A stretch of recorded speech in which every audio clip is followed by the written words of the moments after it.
Simbola gule la pikinya gute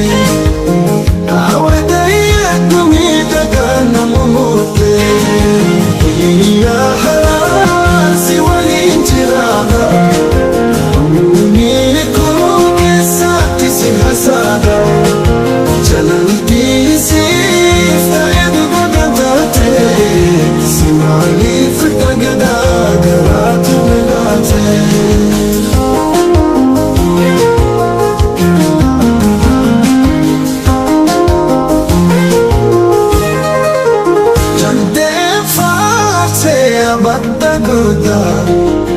Dadarna fana malatu daga walif tadaf chuni dawlasa sidirabawan onne ke sasa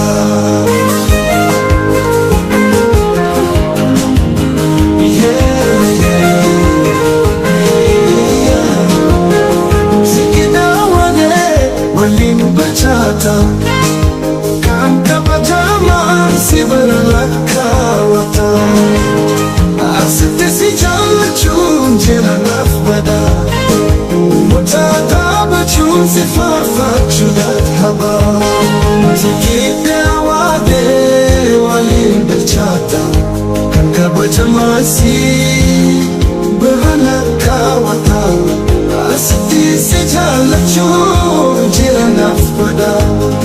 Mutata bachun sifafa chudat